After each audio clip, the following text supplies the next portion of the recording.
पति पत्नी का झगड़ा, दिल को छूने वाली कहानी। संयुक्त परिवार के एक पति पत्नी में काफ़ी बड़ा झगड़ा हुआ।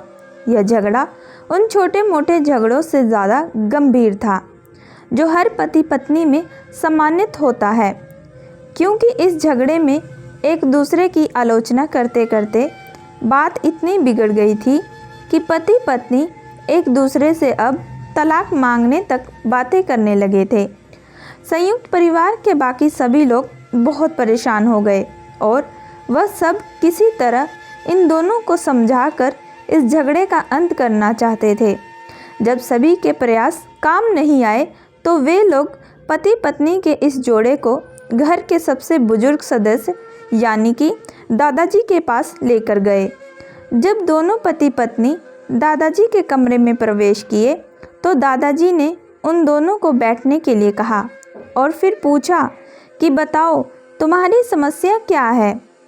दोनों पति पत्नी एक साथ बोल पड़े और एक दूसरे पर आलोचनाओं की झड़ी लगा दी। जितनी कमियां पत्नी अपने पति में गिना रही थी, उससे ज़्यादा कमियां पति भी अपनी पत्नी में गिना रहा था और कई मिनटों तक यह सिलसिला चलता रहा। दादाजी ने भी इन दोनों को नहीं रोका और इनको अपना अपना गुस्सा एक दूसरे पर उतारने दिया। आखिर में जब दोनों एक दूसरे की बुराइयां कर थक गए और शांत हो गए, तब दादाजी ने उन दोनों से कहा, अब दोनों एक दूसरे की कुछ अच्छाइयां बताओ। जब अच्छाइयां बताने का समय आया तब दोनों ही पति और पत्नी एकदम चुप हो गए। शायद गुस्से में उन्हें कुछ याद नहीं आ रहा था या फिर गुस्से की वजह से वह एक दूसरे की अच्छाइयाँ बताना नहीं चाहते थे। दादाजी ने भी यह बात महसूस कर ली। थोड़ी देर तक जब कोई भी नहीं बोला तब दादाजी ने कहा, अच्छा ठीक है, यह लो पेपर और पेन, एक दूसरे की अच्छाइयाँ इसमें लिखो। पति पत्नी दोनों ने ही पेपर और पेन लिया और एक दूसरे से काफ़ी दूर जाकर बैठ गए। थोड़ी देर तक ना पति ने कुछ लिखा और ना ही पत्नी ने। फिर पति ने पेपर में कुछ लिखना शुरू किया। उसे देखकर पत्नी ने भी अपने पेपर में लिखना शुरू कर दिया। ऐसा लग रहा था जैसे दोनों एक दूसरे से कंपटीशन कर रहे हो। काफ़ी समय तक दोनों ने पेपर में लिखा और जब पेपर लिखावट से भर गया तब दोनों ने ही अपना अपना पेपर लेकर दादाजी के पास उन्हें देने के लिए गए।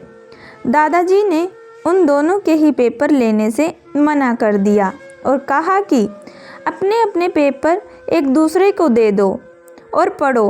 पति ने पत्नी को और पत्नी ने पति को अपना पेपर दे दिया। वे एक दूसरे के पेपर पढ़ने लगे।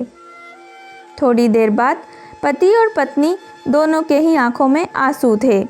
पेपर में अपने बारे में लिखी अच्छाइयाँ पढ़कर पत्नी तो फूट फूट कर रोने लगी। पत्नी को रोता देख पति उसे चुप कराने के लिए दौड़ पड़ा और माफ़ी मांगते हुए उसे मनाने लगा।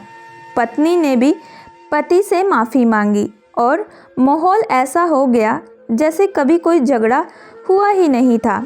दोस्तों, इस कहानी का उद्देश्य यह है कि कमियां और खूबियां जगत के हर इंसान में होती है।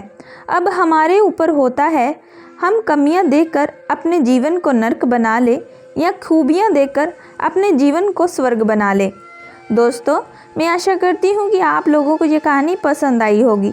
अगर आप लोगों को ये कहानी पसंद आई है सो प्लीज़ हमारे चैनल को लाइक एंड सब्सक्राइब ज़रूर करिएगा एंड बेल आइकन का बटन ज़रूर दबाइएगा।